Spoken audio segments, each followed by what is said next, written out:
আসন্ন জাতীয় সংসদ নির্বাচনে কিশোরগঞ্জ ৩, করিমগঞ্জ তারাইল আসনে স্বতন্ত্র প্রার্থী KM আলমগীর মতবিনিময় সভা ও গণসংযোগ করেছেন।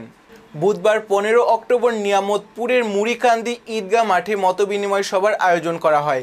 তোফাজ্জেল হোসেন গেন্দু মিয়ার সভাপতিত্বে অনুষ্ঠিত মতবিনিময় সভায় আরও বক্তব্য রাখেন দেউপুর আসাদুল হক বালিকা মাদ্রাসার সিনিয়র শিক্ষক আবুল কাশেম মাস্টার, মোহাম্মদ আলী তোফায়েল আহমেদ, ইউপি সদস্য রুকন উদ্দিন, নিয়ামতপুর ইউনিয়ন জাপা সভাপতি আনোয়ার হোসেন উজ্জ্বল, ইমরান, আফাজউদ্দিন, অবসরপ্রাপ্ত সেনা সদস্য শফিকুল ইসলাম রিপন সহ আরও অনেকে।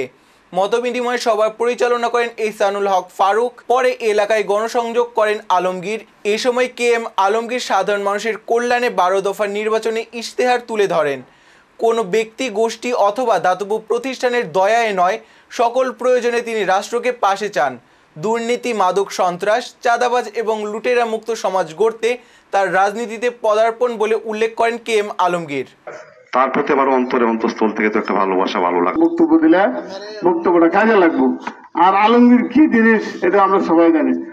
সবার কাছে যে জিনিসটা বলতে চাচ্ছি যে আমরা আঙ্গুরকান্দা এবং মুড়িকান্দি গ্রাম, আসলে আমার জন্মস্থান এই মুড়িকান্দি, যার ফলে আঙ্গুরকান্দা এবং মুড়িকান্দি গ্রামের যে ব্যাপারটা ছোটবেলা থেকেই দেখে আসতেছি যে আমরা যে কোনো ভালো কাজের ক্ষেত্রে আমরা সবসময় ঐক্যবদ্ধ ছিলাম। ভালো কাজ মানে আমরা অবশ্যই ঐক্যবদ্ধ ছিলাম। তো ওই প্রেক্ষাপটে আজকে আসলে আঙ্গুরকান্দা মুড়িকান্দি গ্রামের আমরা সবাই একত্রিত হয়েছি।